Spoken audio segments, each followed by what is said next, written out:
오늘 한 달 6월이 시작되는 첫 번째 주일입니다. 오늘 하나님께서 우리에게 주신 말씀은 열왕기상 7장 1절로 51절까지인데 오늘 본문에 나온 21절 말씀을 우리가 보면서 그가 세우신다 주의 능력으로라는 이 말씀의 제목으로 그 부분만 보고 나중 우리가 열왕기상을 또 살필 때 나머지 말씀을 또 그때 나누기로 하겠습니다. 열왕기상을 우리가 꼼꼼히 읽다 보면은 특히 5장에서부터 8장까지 읽기가 좀 힘들다고 느낄 수가 있거든요. 물론 성전을 건축하는 내용들입니다. 본문 7장 1절로 12절까지는 조금 어울리지 않게 뜻밖의 여러분 왕궁 건축의 그 내용들이 이렇게 나온단 말이에요. 그런데 이런 경우 왜 열왕기 기자가 갑자기 왕궁 건축에 관한 말씀을 선언했을까?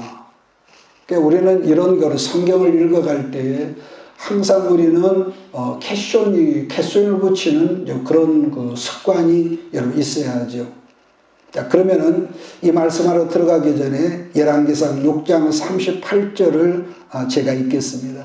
11째 불월 곧 8째 달에 그 설계와 석양대로 성전 건축이 다 끝났으니 솔로몬이 7년 동안 성전을 건축하였더라. 성전 건축 공사를 무려 7년 동안 했는데 열왕기상 7장 1절에 들어가 보면은 솔로몬 왕궁 건축은 무려 13년 동안 이렇게 했다는 거죠. 뿐만 아니라 여기만 건축물 성전만 아니라 여러 그 부속 건물들이 많이 지금 함께 지어진 거죠. 특히 열왕기상 6장 2절 말씀 보면은 성전의 규모가 나오거든요. 성전 길이가 규빗이라고 그러는데 제가 몇 번 언급했지만은 한 규빗을 성인 건장한 남자 이 팔꿈치에서 가운데 손가락, 그래서 사람의 이 신장에 따라서 어떤 사람은 45cm, 그런데 주로 보편적으로 50cm를 1규빗이라고 그러는데 그 성전 길이가 여러분 30m고 넓이가 10m다. 성막이. 자, 그런데 왕궁의 길이는 50m고 넓이가 25m라는 거죠. 자, 그러므로 성전보다 얼마가 크냐? 훨씬 배가 크죠. 자, 그러면은 왜 이처럼 솔로몬이 갑자기 왕궁을 크게 지었을까? 한다면은 우리가 8절을 같이 읽겠습니다. 시작. 솔로몬이 거찰 왕궁은 그 주랑뒤 다른 띠에 있으니 그 양식이 동일하며 솔로몬이 또 그가 장가던 바로의 딸을 위하여 집을 지었는데 그 주랑과 같더라. 왜 크게 지었다냐 하면은 여자들 때문에 이 왕궁을 크게 지었대요. 특히 솔로몬은 왕이 되고 나서부터 애굽의 그 바로 왕의 그 공주 딸과 결혼을 했는데 정략 결혼을 했다고 열왕기상 3장에서 말씀했거든요. 자, 이런 부분에서 우리가 성경을 읽다 보면은 어떤 걸 느끼냐면은 솔로몬이 하나님을 향한 여러분 열심과 신앙이 있었죠. 안 믿는 것은 아니었지만은 그런데 그보다는 동맹관계를 더 중시하고 동맹을 더 의뢰했다. 이 정권 시작부터 이런 게 있었다는 걸 우리가 보거든요. 왜냐하면은 안정과 번영을 위해서 그 당시 가장 강력한 동맹이 필요했고 또 하나님이란 이 강한 영적 동맹이 있어야 하기 때문에 하나님도 섬기고 뭐 그런 거죠. 그러니까 마찬가지로 우리들도 하나님을 믿지만은 내가 믿고 의지할 만한 어떤 사람이 우리 곁에 있어야 한다는 것을 우리가 늘 생각하는 거죠. 문제는 여러분 사람은 언제나 필요에 의해서 서로 동맹관계를 여러분 원하고 맺지만은 근데 중요한 것은 내 필요에 의한 동맹관계는 언제든지 금이 벌어질 수가 있고 이게 깨어질 수 있다는 거죠. 이게 이제 중요하거든요. 1절로 3절을 우리 같이 읽으면서 열왕기상 11장을 한번 보겠습니다. 열왕기상 11장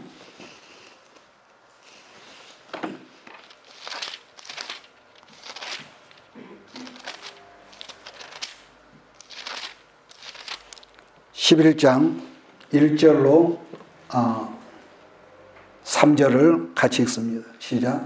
솔로몬 왕이 바로의 딸 외에 이방의 많은 여인을 사랑하였으니 곧 모압과 암몬과 에돔과 시돈과 햄 여인이라. 여호와께서 일찍이 여러 백성에 대하여 이스라엘 자손에게 말씀하시기를 너희는 그들과 서로 통혼하지 말며 그들도 너희와 서로 통혼하게 하지 말라. 그들이 반드시 너희 마음을 돌려 그들의 신들을 따르게 하리라 하셨으나 솔로몬이 그들을 사랑하였더라. 왕은 후궁이 700명이요 첩이 300명이라. 그의 여인들이 왕의 마음을 돌아서게 하였더라. 자, 이 부분에서 우리가 상식적으로 한번 머리로 한번 그려보자고요.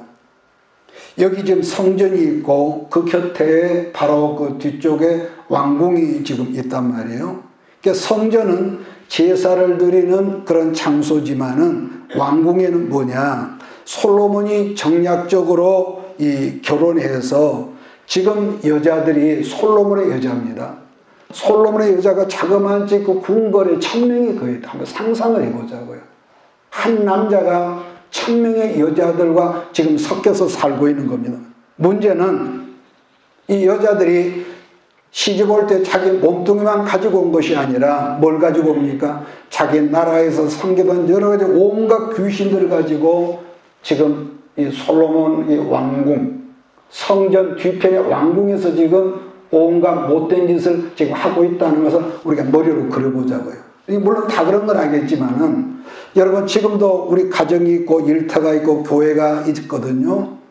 사람들이 처음에는 순수하게 예배 중심으로 시작하겠다던 사람도 어느 순간 하나님께 복을 주시고 복을 주시면 일이 커진단 말이에요. 그러지 않겠어요? 일이 커지다 보면은 뭐냐? 말씀 중심, 예배 중심이 아니라 일을 중심해서 이 신앙을 하려는 사람을 우리는 주변에서 그 사람은 나보다 좋다 우리 이렇게 보지 말고요. 그러니까 여기서 분명한 어떤 예배의식, 이 신관이 분명하지 않으면 누구라도 그럴 수 있다는 우리가 경고성 우리가 불을 보는데 지금 솔로몬이 지금 그런 건데 여자들이 점점점 많아지니까 왕궁도 점점 집이 커졌을 거 아닙니까? 1000명의 여자들을 수용을 하려면 그 방들이 얼마나 그냥 아까 부속 건물이라고 그랬는데요. 그러니까 하나님께 주신 모든 축복들을 우리가 말씀으로 신앙으로 유지 관리를 잘해야 하는데 솔로몬이 하는 것을 보면은 하나같이 뭡니까? 인간적인 방법을 동원해 가지고 정치와 예교와 안보를 이렇게 이걸 통해서 그 나라를 하나님의 축복의 나라를 지금 관리 유지하고 있는 이 얄빠가 인간적인 이런 방법을 보거든요. 여러분 우리들이 알고 있는 솔로몬은 원래 이 사람이 시작부터 예배가 우선주의였고 예배가 정말 컸던 인생 아니겠습니까? 자, 그런데 말씀드린 대로 인간적인 방법이 더 이렇게 나오다 보니까 예배는 점점점 작아져 버리고 사람의 일만 점점 커져 버렸다는 거예요. 열왕기상 7장 9절부터 보면 왕궁 건설에 쓰였던 자재들이 귀하고 귀하단 말이 우리 성경에는 한 번 나오지만은 원문 성경 이게 여러 번 반복을 하고 있거든요. 그러니까 솔로몬은요 하나님께 직접 자기에게 오셔서 말씀해 주셨고 복을 주셨지만은 그 문제는 이걸 보면은 그 복을 감당할 만한 그릇이 준비가 덜 되었다는 것은 인간은 누구나 뭐가 있습니까?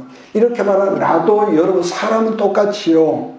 우리는 평화를 원하고 부요를 원하고 축복을 원하지만은 문제는 뭐냐? 혹독한 다루심이라는 과정을 거치지 않고 통과하지 않으면은 사람을 이상하게요. 우리 조상들이 쌓았던 바벨탑을 쌓았던 그 후에 그런 DNA 기질들이 우리 속에 나타난다는 점을 즉 우리가 열왕기 기자가 우리에게 고발을 여러분 하고 있다는 것은 다르게 말하면 너희도 그럴 수 있다. 그런단 말이에요. 그러니까 너희도 하나님의 축복을 너희 신과 능력으로 관리하다 보면은 하나님의 기뻐하시는 건 점점 축소가 되어버리고 내 유익, 저 사람이 나를 어떻게 몰아갈 것인가.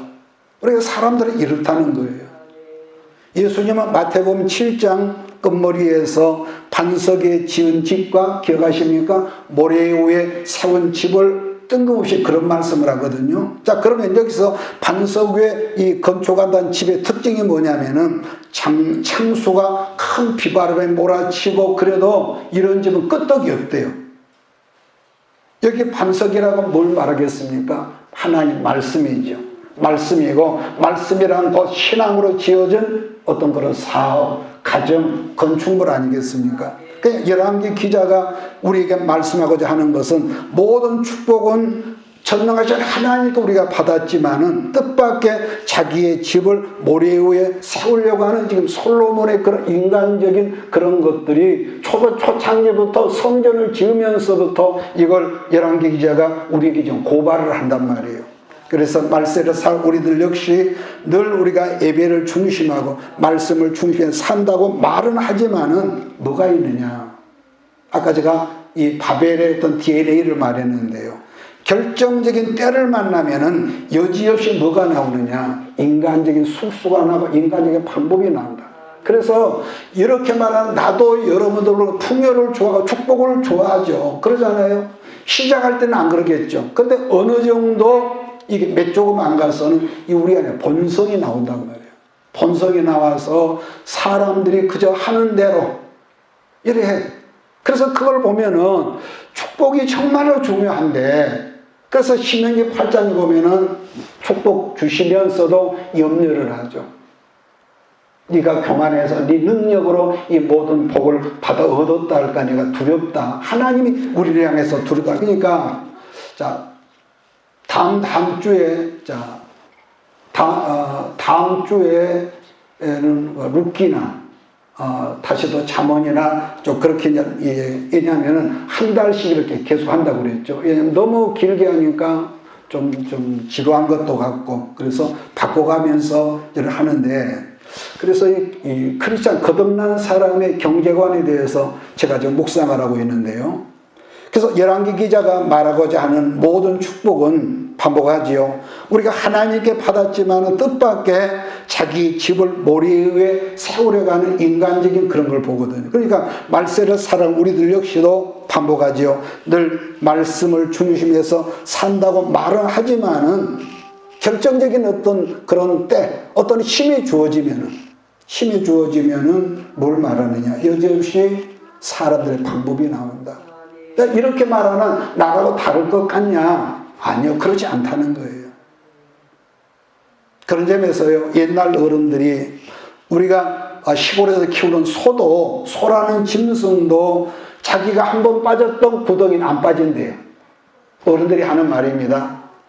그런데 사람은 욕심을 차지 십자가 앞에 내려놔야 한다는 건 알지만은 이 욕심이 어느 순간에 옛날 우리 할머니가 그런 말을 했어. 물이 새어나오고 연기가 새어나오는 구멍은요 막을 수가 없다고. 그래서 사람의 욕심이 진정 자기, 그래서 이걸 우리가 볼 때에 참 고난이라는 것은 힘들지만은 그래서 사람을 순수하게 만들고 자기를 포기하게 만들고, 그래서 거기서 그릇이 되어지면은 내가 너를 물된 동산과 같은 풍성한 것을 주리라. 믿습니까? 그래서 우리는 그걸 다 싫어해. 이렇게 말씀하면 나도 그걸 싫어. 가난을 좋아하는 사람 누가 있습니까만은. 근데 우리 본성을 알거든요. 본성. 우리는 조급해. 그래서 개만 주어지면은 제자들이 갈릴리 이런 물고기 잡으러 간다는 것처럼 우리도 엉뚱한 생각을 하고, 이렇게 하면 길이 열리지 않을까, 저렇게 하면 길이, 성령으로 산다 하면서도 그러고 있더라는 거죠.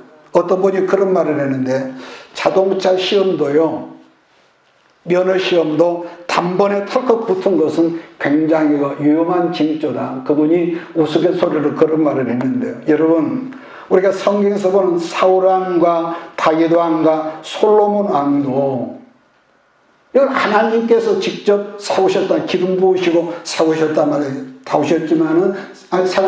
그럼 이 세 사람 중에서 뭐가 서로 다르냐 한다면은, 특별히 다윗은 사울이나 솔로몬과 달리 기름 부음을 몇 번 받습니까? 3번 받습니다.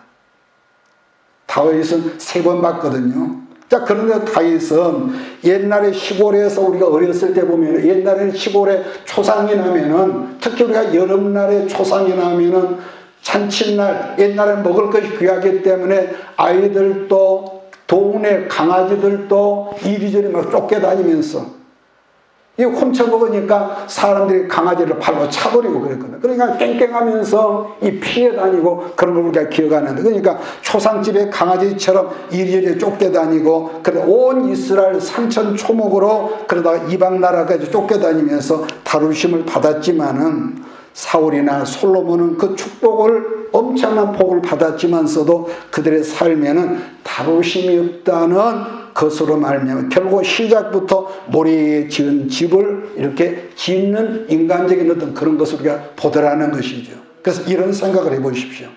여러분이 섬기는 교회와 목사님이 귀하다면은 이건 중요한 겁니다.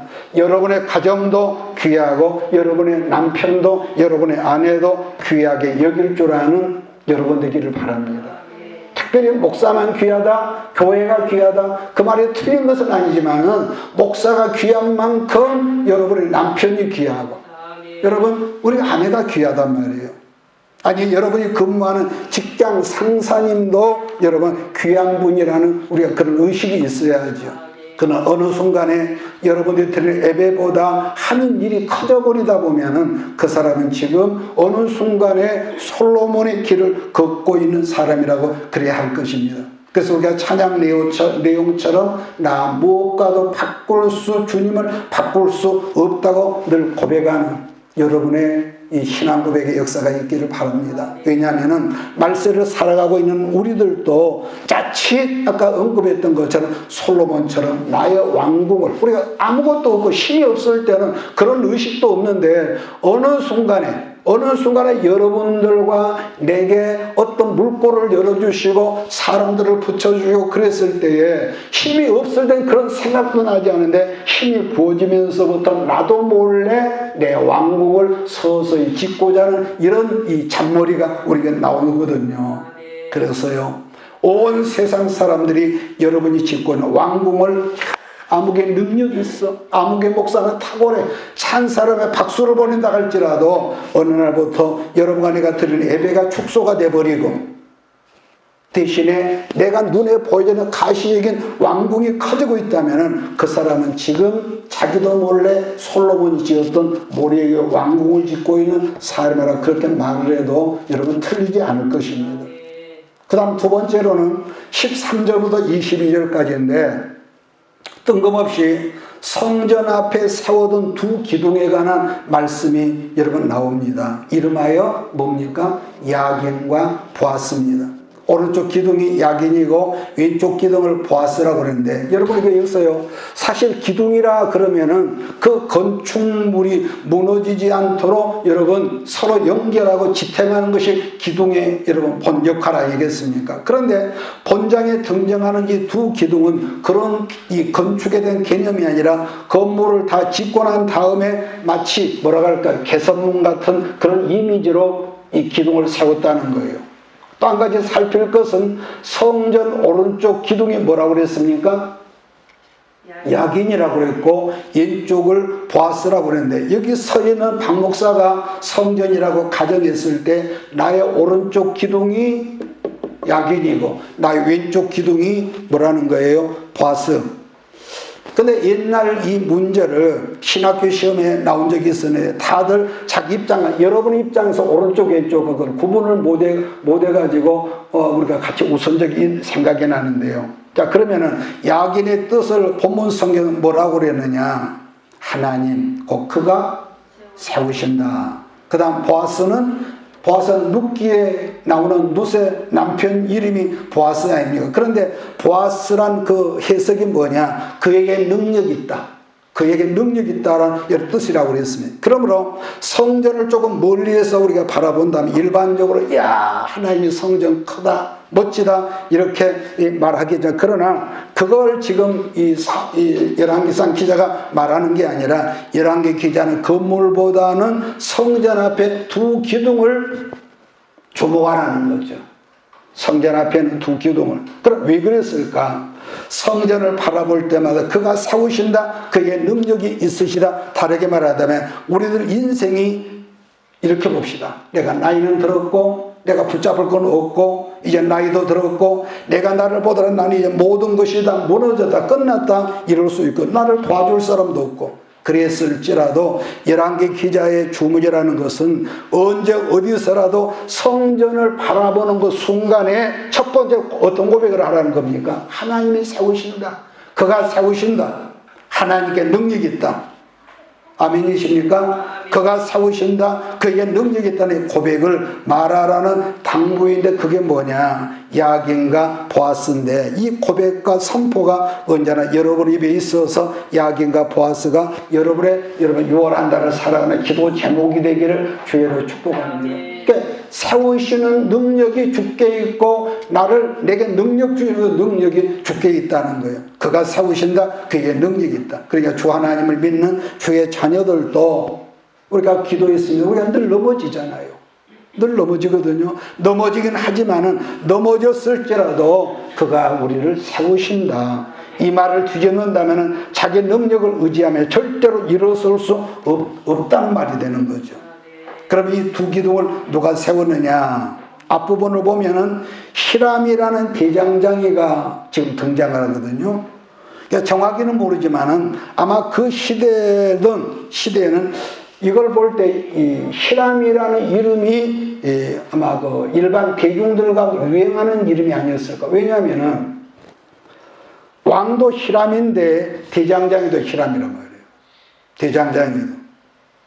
여러분 우리가 옛날에 어렸을 때에 아이들 이름을 지을 때에 한때는 영희하고 철수가 학교에도요 굉장히 이름을 가진 이들이 많았어요. 그것 아마 유행했던 거 봐. 영자, 정자, 말자, 끝자 별 이름이 다 있었는데 그런데 히람이라는 사람 읽어보니까 그 어머니가 이스라엘 납달리 사람이었고 그 아버지는 두로 사람이라는 것을 지금 설명하고 있습니다. 자, 7장 13절 14절 같이 읽습니다. 솔로몬 한 사람을 보내 히람을 두로에서 데려오니 그는 납달리파 가부의 아들이요 그의 아버지는 두로 사람이니 노스의 대장장이니 히람은 모든 논일에 지혜와 총명과 재능을 구비한 자이더니 솔로몬 왕에게 와서 그 모든 공사를 하니라. 그러면은 왜 왕이 지금 절반은 히브리 사람이고 절반은 이방 사람 혼혈된 사람을 불러다 사용했을까? 여러 가지 해석을 할 수가 있지만은 아마 성전은 만민이 기도하는 집이었기에 그러지 않았을까? 이건 나름 해석입니다. 하나님의 집은 택하심을 입은 사람들만 오는 것이 아니라 만민이 기도하는 집이라는 것 때문인데 다시 말하면 뭘죠? 성전이라고 하는 것은 유대인의 것만 개방성을 가지고 있는 게 성경이죠. 또 하나는 두 기둥을 뭘로 만들었다냐면 노소로 만들었다고 그러는데요. 다르게는 청동이라고 말하죠. 정확하게 말하면 이걸 합금이라고 합니다. 합금. 역사적으로 보면 1520년경에 구리와 아연이 섞여진 이 합금이 처음 나왔다고 우리가 기억을 하거든요. 지금도 우리들이 차고 있는 손목시계가 그런 경우인데 구리와 아연의 합금이라고 합니다.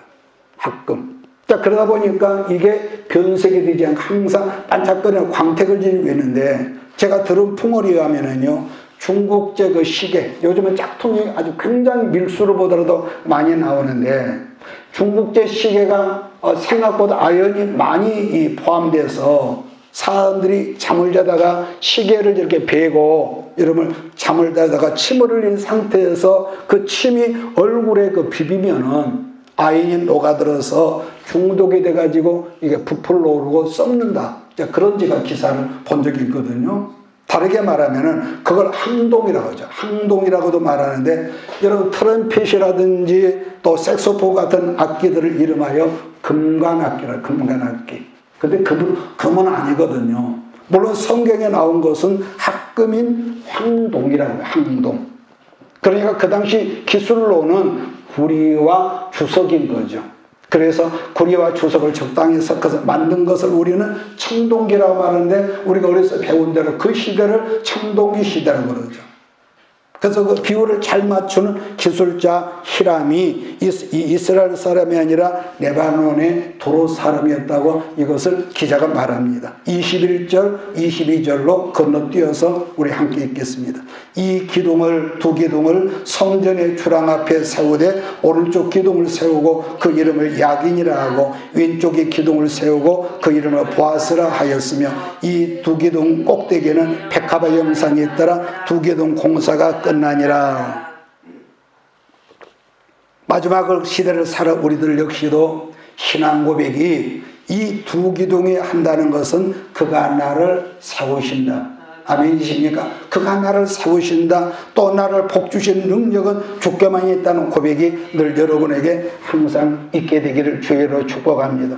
이렇게 말한 여러분의 가정은 누가 세우신다? 주께서, 주님이 세우신다. 여러분의 가정을 누가 복주신다? 하나님이 복주신다. 이 고백. 그렇기 때문에 항상 야긴과 보아스를 붙들고 기도하는 여러분 우리 모두가 되기를 주의로 부탁을 합니다. 자, 그 다음 살필 말씀은 바다에 관한 이야기거든요. 바다. 이것은 저 바다가 아니라, 자, 지금 본문에서 말씀하는 이 바다란 쉽게 말하면 뭘까? 큰 물탱크를 생각합니다. 큰 물탱크. 자, 그 다음에 연이어 나오는 말씀은 바다 다음에 물두멍인데, 물탱크에 담긴 물은 누가 사용하느냐? 제사장이 성전에 들어갈 때, 샤워할 때, 손발을 씻을 때 그 물을 가지고 제사장에 사용하는 물이죠. 자, 그러면 물두멍의 용도를 쉽게 말하면 제사 드릴 때 사용하는 뭐냐? 재물을 그 물로 씻는 거죠. 재물, 도구들. 물론 구약에서 여기서 재물을 물로 씻는다는 것은 신약적인 의미에서는 우리의 죄 문제를 씻는다, 그런 의미란 말이에요. 그림자. 자, 그런데 솔직히 물로 씻는다지만은 물이나 불로나 양잿물로도 인간의 죄악은 씻을 수 없다는 말씀을 성경에서는 많이 하지요. 물은 어느 때나 임시 방편이지만은 그래서 하나님께서 때가 돼서 갈라디아에서 말씀하신 것처럼 여인의 후손으로 오셔서 예수님이 보혈이 등장할 수 없는 구조가 거기서 나왔다는 것. 자, 여기서 말씀을 좀 오늘 틀을 바꾸어서 신약 히브리서 9장으로 우리가 옮겨가겠습니다. 히브리서 9장 12절이죠. 신약 성경 히브리서 9장 12절부터 14절입니다. 지금 피의 얘기를 하다가 물 씻는 죄 씻음을 통해서 우리가 말씀을 지금 나누고 있습니다. 같이 읽습니다.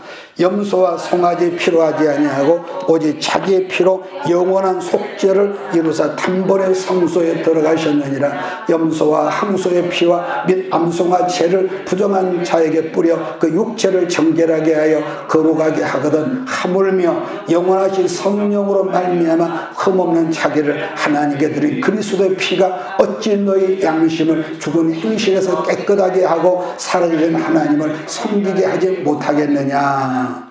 짐승으로 드려진 피는 아무리 엄청난 큰 제사일지라도 짐승피의 효능이 언제까지라고 그랬습니까? 1년이 넘습니다. 해마다 계속적으로 반복적인 제사를 드리는 거죠. 그래서 온전하신 제물이신 어린 양 예수가 오실 때까지 구약의 제사는 계속 되었지만은 어린 양이신 예수님이 십자가에서 몸이 찢어질 때에 물과 피를 흘리시며 죽으셨을 때 성경은 뭐라 하죠? 율법에서 말하는 모든 이 요구하는 제사를 끝냈다는 의미로서 하나님께서 뭘 보여주셨느냐? 예수님이 십자가에 달려 죽은 장소는 예루살렘 성 밖에 저 높은, 여러분 갈보리 언덕이 있지만 뜻밖의 예루살렘 성전 안에 있던 지성소와 성소를 가로막고 있던 휘장, 커튼이 위에서부터 아래까지 쫙 찢어져서 하나의 커튼이 둘로 갈라짐으로 이제는 예수님 말씀하신 거 기억하십니까? 내가 길이요 진리요 생명이다. 나로 말미암아 아버지께로 갈 자가 없다. 길이 없다는 거. 그런데 이 예수님 십자가에서 율법의 모든 요구를 끝마치고 나니까 엉뚱하게 예루살렘 성 한가운데 있던 이 성소 안의 휘장이 위에서 아래까지 쫙 찢어 둘이 됐다는 거. 그래서 이제는 제사장만이 들어갈 수 있던 그 자리에 누구든지 예수를 영접하는 자, 하나님의 자녀된 자는 누구든지 하나님의 지성소 안으로 들어갈 수 있기 때문에 사도 베드로가 우리를 뭐라 그러냐? 우리를 왕같은 제사장이다. 왕같은 제사장. 히브리서 9장 18절로 20절을 봅니다. 시작. 이러므로 첫 언약도 피 없이 세운 것이 아니니 모세가 율법대로 모든 계명을 온 백성에게 말한 후에 송아지와 염소의 피 및 물과 붉은 양털과 오솔초를 취하여 그 두루마리와 온 백성에게 뿌리며 이르되 이는 하나님의 너에게 명하신 언약의 피라 하고 또 이와 같이 피를 장막과 섬기는 일에 쓰는 모든 그릇에 뿌렸느니라. 율법을 따라 거의 모든 물건이 피로서 정결하게 되나니 피 흘림이 없은즉 사함이 없느니라. 여러분, 중요한 것은 구약의 모든 제사에는 반드시 그러기 때문에 쉼표가 붙었단 말이에요. 쉼표가 붙었지만은 신약 예수님의 제사에는 쉼표가 아니라 뭐가 붙었다고요? 마침표가 붙었다고 그랬습니다. 끝냈다는 거예요. 더 이상 죄를 위해서 이 제사드릴 이 필요가 없어졌다. 마침표가 찍었다. 무슨 말이냐? 구약의 율법은 너무 고상하고 탁월하지만은 중요한 것은 율법은 우리의 죄를 깨닫게는 하는 기능들은 있지만은 죄의 문제를 해결할 수 있는 능력이 율법 속에 없다고 말씀했다니요. 결론입니다. 성전 공사가 다 끝나고 그때부터 성전 이름을 솔로몬 성전이라고 그랬다고 그랬습니다. 솔로몬 성전. 중요한 것은 성전 공사가 완공되기까지 여러분 수십만의 사람들 인력 동원이 되고 헌신이 들어가는데 왜 내 이름은 없고 그냥 솔로몬 성전이라고 말했을까? 여러분 좀 불만스럽지 않겠습니까? 여러분, 지구상에는 수많은 종족과 언어가 있지만은 유달리 우리 민족, 우리 조선족, 우리 코리아만 제일 많이 사용하는 언어 중에서 우리라는 여러분 말이 있죠. 말끝마다 우리. 그러다 보니까 우리 엄마, 우리 아빠, 그것까지는 좋은데 가끔 가다가 우리 아내, 우리 남. 그 말을 생각해 보면은요, 이 말이 우리라는 거기를 안 써야 하는데 하다 보면 우리라는 우리 마누라, 우리 남편은 말이 좀 거시기 하거든요. 여러분, 그래요. 여러분의 땀이나 헌신이나 재물이 아무리 많이 들어갔을지라도 이 교회는 누구누구의 교회가 아니라 뭐라고 합니까? 우리 교회라고 그러죠. 우리 교회라고. 여러분, 그래요. 존귀 영광 모든 것에 주님 홀로 받으소서는 내 이름이 없어져야만이 가능하다는 여기에 방점을 찍고 싶은 거지요. 그래서 언제나 내 이름을 가지고 나가면은 어떤 공동체 합평이 깨집니다. 어떤 공동체, 내가 아무리 내 재산을 드리고 내가 피를 흘리고 그랬을지라도 내 이름을 가지고 가면은 모든 공동체 화평의 관계가 깨져버리지만은 그러나 오직 주 예수 이름, 그 이름으로 나가면은 깨어졌던 관계도 화평의 역사가 이루어지기 때문에 그래서 뭡니까? 화평케 하는 자, 우리가 흔히 말하는 피스메이커, 그러한 사람을 우리 예수님은 뭐라고 하죠? 화평케 하는 자가 복이 있다. 그는 하나님의 아들이라 일컬음을 받을 것이라고 말씀하셨던 것이죠. 열왕기상 7장은 그런 점에서 겉으로 볼 때는 성전 건축이 중심 축인 것 같지만 일반적으로는 보지 못한 것 한 가지가 또 있습니다. 그걸 열왕기 기자가 말세로살 우리에게 고소를 하는 것인데 곧 하나님께 예배를 드린 성전보다 왕궁이 더 커져버렸다는 이 점을 지금 말하고자 한다는 거죠. 그런 점에서 오늘 말씀을 여기서 끝내겠는데 여러분 6월을 시작하면서 여러분의 입에서 나오는 말마다 주가 세우셨다. 예수님의 능력이 있다. 그가 세우신다. 그게 능력이 있다. 이 말이 여러분의 이 가슴에서 터져나오기를 주의로 축복합니다. 할렐루야. 그래서 여러분에게 정말 재미있는 말씀을 드리고 오늘 말씀을 끝내겠는데요. 아브라함이 아들 이삭을 몇 살에 낳았다고 그랬습니까? 100세에 낳았는가? 나는 30살에 낳았나 그랬는데.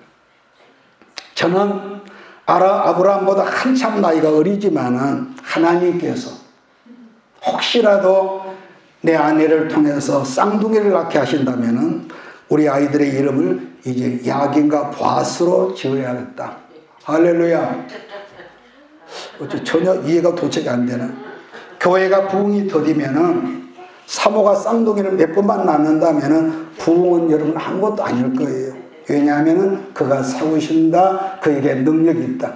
6월 한 달도 언제나 주 예수 피를 힘입어서 정결하게 되고 어디서나 하나님 앞에 나를 낮추는 그릇되는 훈련을 스스로 잘하고, 그래서 작은 문제에서도 브레이크를 밟으세요.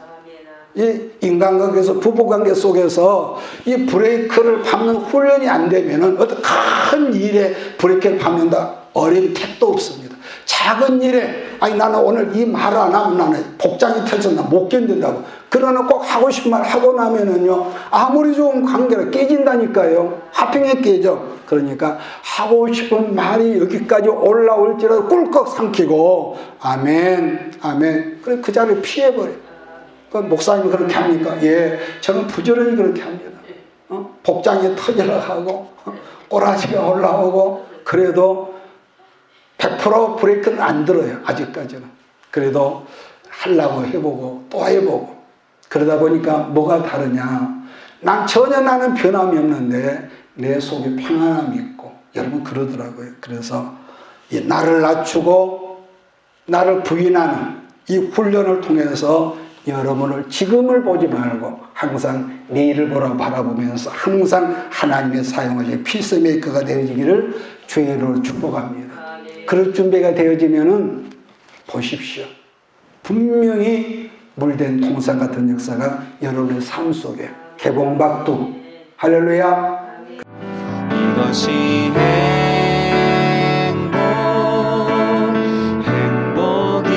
행복이라오. 세상은 알 수 없는 하나님 선물. 이것이